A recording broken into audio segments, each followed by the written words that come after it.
Saviez-vous que le Japon abrite plus de centenaires que n'importe quel autre pays?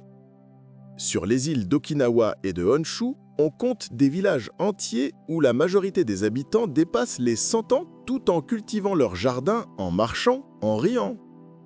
Ils ne suivent pas de régime strict, ne fréquentent pas les salles de sport modernes, et pourtant ils vieillissent d'une façon que le monde entier admire. Quel est donc leur secret? Les anciens maîtres japonais parlent d'un art oublié du mouvement, 6 gestes simples, répétés chaque jour, qui maintiennent le corps libre et l'esprit calme. Ces gestes ne sont ni des exercices de force, ni de la gymnastique. Ce sont des rituels du quotidien nés de la philosophie zen et de l'observation de la nature. Ils sont si discrets qu'un œil occidental pourrait les confondre avec de simples habitudes. Mais derrière cette simplicité se cache une sagesse immense, préserver la vie par l'harmonie du corps et de la respiration. Avant de commencer, écrivez dans les commentaires votre âge et la région d'où vous nous regardez. Notre communauté lit chaque message. Cela nous inspire de savoir combien d'âmes cherchent encore à vieillir avec grâce et paix. Commençons par le premier mouvement, celui que beaucoup de Japonais appellent le Sampo, l'art sacré de la marche lente. Primo, le Sampo, la marche consciente. À première vue, le marcher paraît banal. Mais au Japon, c'est un véritable rituel de longévité. Chaque matin, avant le petit déjeuner, des hommes et des femmes âgés sortent dans les ruelles calmes, respirant l'air frais et marchant 2 fois plus lentement qu'à l'habitude. Ils appellent cela Sampo, la marche de l'esprit tranquille. Le secret réside dans la respiration rythmée. Aspirez pendant 2 pas, gardez l'air pendant 2 autres, puis expirez lentement sur 4 pas. Ce cycle relie le souffle, le cœur et le mental. Les maîtres disent, quand la respiration devient régulière, la vie devient claire. En marchant ainsi, le pied effleure la terre dans sa totalité. Talons, plantes, orteils. Chaque contact réveille les muscles, équilibre la posture et calme le mental. Les anciens affirment que cette marche relie le ciel et la terre à travers le corps humain. Ce n'est pas un sport, c'est une méditation en mouvement. Le Sampo se pratique de préférence le matin, quand le monde est encore silencieux. Choisissez un lieu paisible, un parc, une allée, un jardin. Fixez votre regard à quelques mètres devant vous, relâchez les épaules et laissez vos bras bouger naturellement. Après 10 minutes, la respiration s'apaise. Les pensées se dispersent et le cœur s'ouvre à la gratitude. En quelques semaines, ceux qui marchent ainsi sentent leurs jambes plus légères et leur esprit plus stable. Les maîtres de montagne disent « Celui qui sait marcher lentement ne vieillit jamais rapidement ». Ce geste, simple en apparence, devient un miroir intérieur. Chaque pas est une prière silencieuse adressée à la vie elle-même. Sekondo, le Raitaiso, le réveil du corps. Vers 6h30, dans tout le Japon, une musique douce résonne à la radio nationale. Ce signal annonce le Raitaiso, ou la gymnastique du matin. Depuis près d'1 siècle, millions de Japonais bougent ensemble à ce rythme paisible. 13 gestes fluides exécutés en un peu plus de 3 minutes. Les bras s'élèvent, le torse s'étire, la respiration suit. Rien de brusque, rien de forcé, seulement un dialogue entre le souffle et le mouvement. Ces étirements réveillent les articulations, activent la circulation naturelle de l'énergie et effacent la raideur de la nuit. Les anciens disent que le Raitaiso huile les portes du corps. C'est une manière d'honorer la journée qui commence. Le dos s'ouvre, les épaules se détendent, le regard s'éclaire. Certains le pratiquent seuls sur leur balcon, d'autres se réunissent dans les parcs, saluant le soleil naissant. Pour profiter pleinement de ce rituel, il faut le faire avant de manger lorsque le corps est encore vide et réceptif. Les gestes doivent être souples, presque dansant comme si l'on mouvait dans de l'eau tiède. Aucune compétition, aucune douleur, seulement la sensation de réveiller la vie. Même 3 minutes suffisent. Essayez demain matin. Levez les bras au-dessus de la tête, inspirez profondément, penchez-vous doucement sur le côté en expirant. Vous sentirez déjà une chaleur douce envahir votre poitrine. Ce n'est pas de la magie, c'est simplement la nature qui reprend sa place à l'intérieur de vous. Les anciens disent celui qui salue le matin avec le corps entier attire la lumière dans son cœur. Le Shinkuzuwari, la posture accroupie des anciens. Dans les parcs de Kyoto ou de Nara, on peut voir, dès l'aube, des hommes et des femmes âgés s'accroupir au bord d'un étang ou devant un arbre en fleurs. Ils ne cherchent pas à s'entraîner, ils se reposent ainsi, tranquillement, le dos droit, les talons bien ancrés au sol. Cette position, appelée Shinkuzuwari, est naturelle pour eux depuis l'enfance. Dans les villages japonais, on y mange, on y médite, on y attend le bus ou on y parle avec ses voisins. Le corps entier s'y détend, les articulations respirent. Les maîtres zen disent que la force d'un arbre vient de la souplesse de ses racines. S'accroupir, c'est revenir à cette idée, redonner au corps sa capacité de plier sans se briser. En Occident, nous passons des décennies assis sur des chaises, oubliant cette posture fondamentale. Au Japon, elle reste un geste du quotidien. Elle entretient la souplesse des hanches, la stabilité des chevilles et la détente du bas du dos. Pour commencer, tenez-vous dos contre un mur et descendez lentement jusqu'à sentir vos cuisses parallèles au sol. Vos pieds sont légèrement ouverts, vos talons bien à plat. Si c'est difficile, placez un coussin sous les talons ou gardez les mains devant vous pour garder l'équilibre. L'objectif n'est pas de forcer, mais de laisser le corps retrouver son intelligence naturelle. Au fil des jours, vous pourrez rester plus longtemps dans cette position. D'abord 30 secondes, puis 1 minute, puis davantage. Les anciens recommandent de s'accroupir quelques instants avant le repas pour calmer le ventre et apaiser l'esprit. Certains jardinent ainsi, d'autres prient, d'autres encore contemplent simplement la terre. La posture accroupie devient alors un moment d'humilité.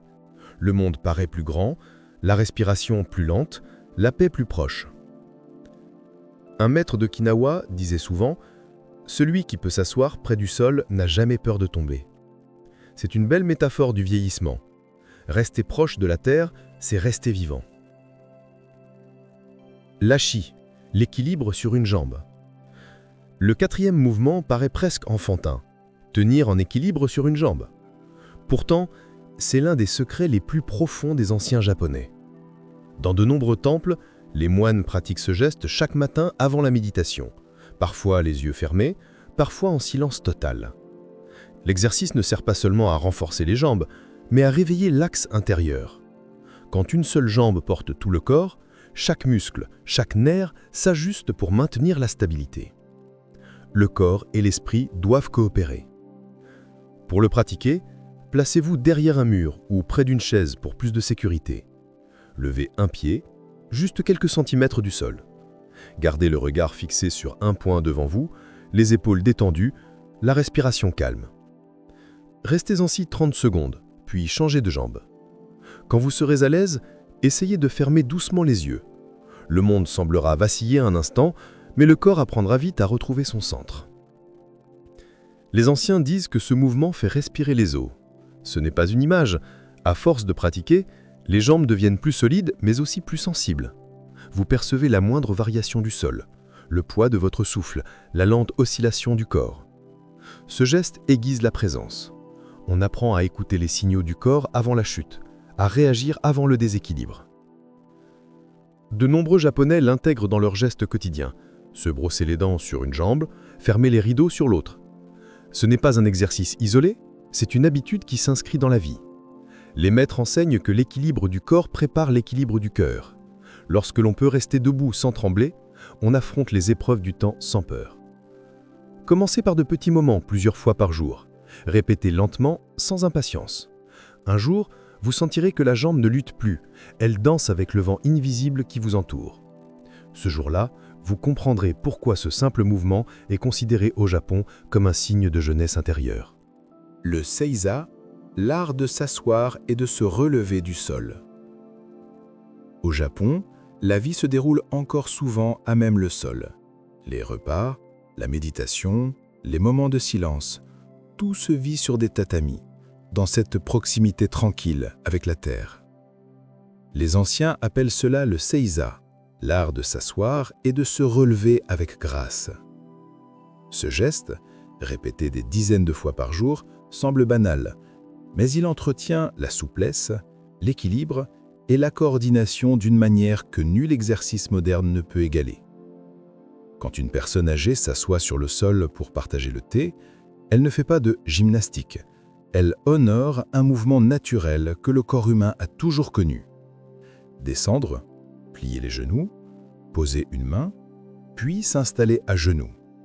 Tout se fait dans un rythme fluide, sans heurts, comme une vague qui revient vers la rive.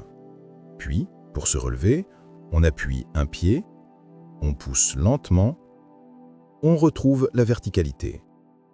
Chaque transition est une conversation silencieuse entre le corps et la gravité. Les anciens disent que se relever du sol, c'est renaître un peu chaque jour. Cette pratique renforce la confiance en soi. Celui qui sait se relever seul, même à 80 ans, garde dans ses yeux la lumière de l'indépendance. Si vous n'avez plus l'habitude, commencez doucement. Utilisez un coussin, une table basse ou une chaise pour vous aider. L'important n'est pas la performance, mais la continuité. Même 2 ou 3 descentes par jour suffisent à redonner de la mobilité aux hanches et de la fluidité au dos. Avec le temps, le corps retrouve son langage oublié. Les Japonais disent que le sol n'est pas un ennemi, mais un maître. Il nous enseigne la patience, l'humilité et la force tranquille. Quand vous vous asseyez au niveau de la terre, vous sentez à nouveau son énergie. Vous cessez de lutter contre la gravité, vous coopérez avec elle. C'est un art de vivre, une méditation du quotidien. Le Tenugui Hibiki, le mouvement du torchon. Voici maintenant le dernier geste, peut-être le plus mystérieux. Il ne demande rien d'autre qu'un simple torchon, appelé Tenugui au Japon. Les anciens l'utilisent non pas pour nettoyer, mais pour entretenir la circulation de l'énergie dans le corps. C'est un exercice invisible, mais profondément vivant. Tenez le torchon entre vos mains, bras tendus devant vous, à hauteur des épaules. Écartez les mains d'une quarantaine de centimètres. Imaginez que vous voulez étirer le tissu, comme si vous vouliez le déchirer sans y parvenir. Ressentez la tension qui parcourt vos bras, vos épaules, puis tout votre torse. Respirez calmement. Inspirez en revenant au centre, expirez en tournant lentement le buste vers la droite. Revenez au centre, puis tournez à gauche.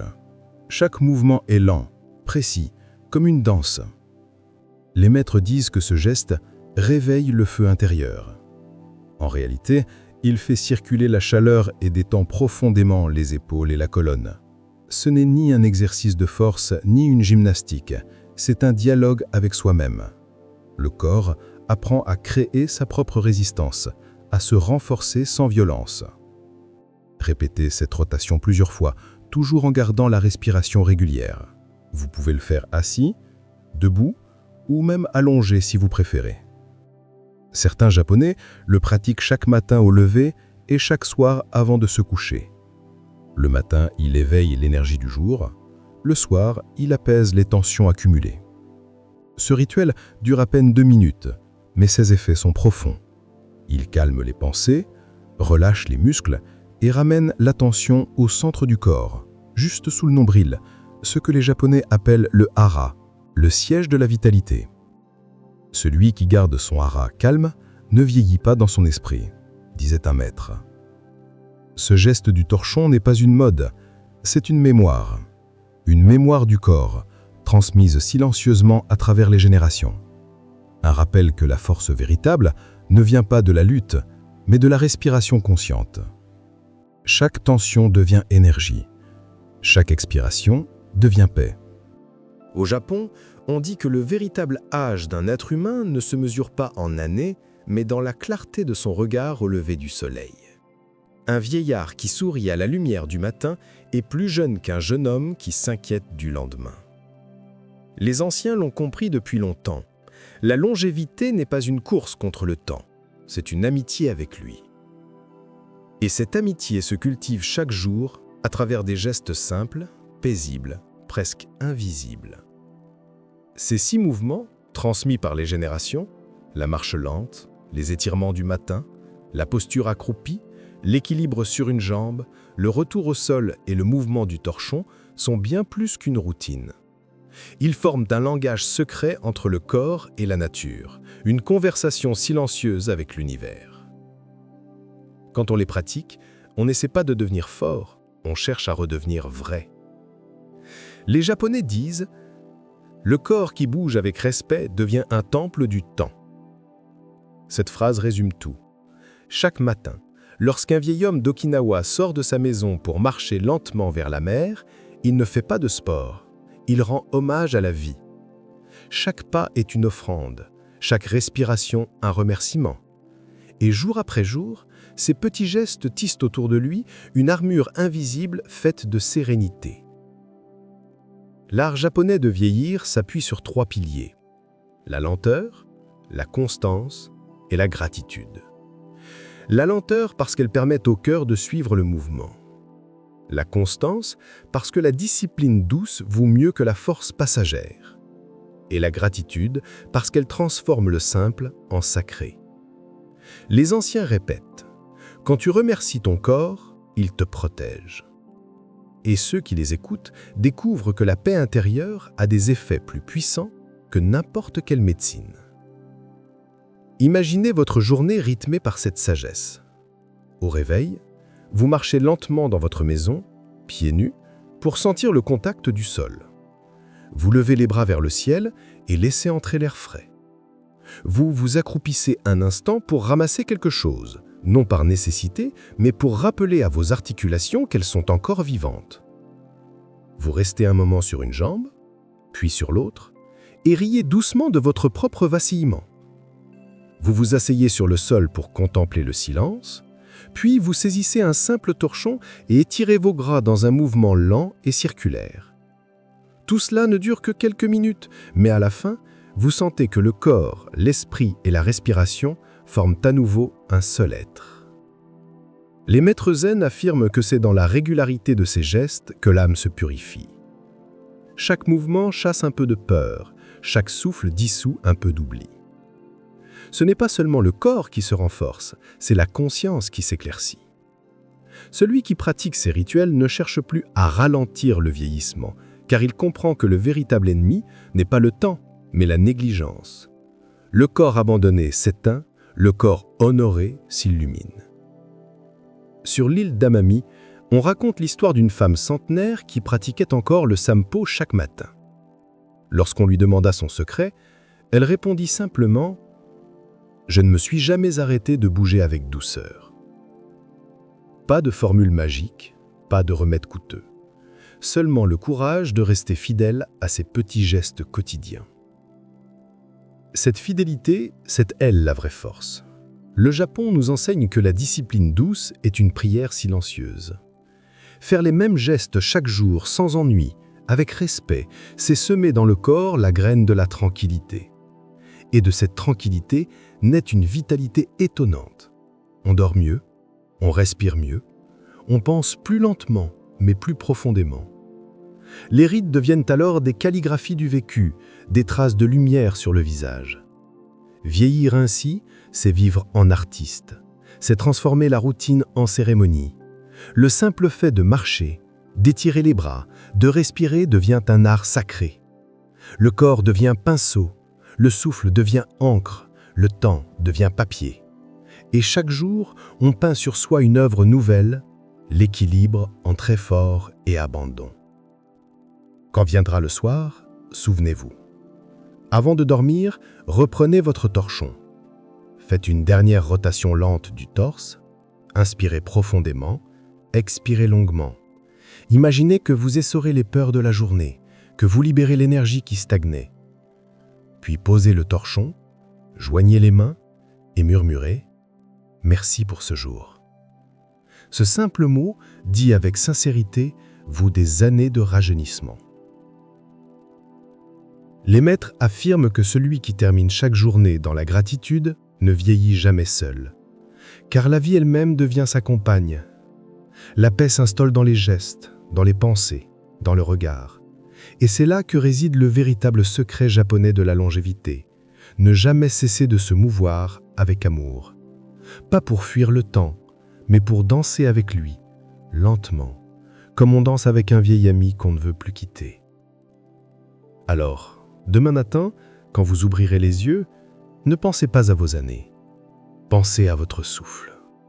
Bougez doucement, saluez la lumière, souriez. Chaque jour qui commence ainsi n'est pas un jour de plus, mais une renaissance.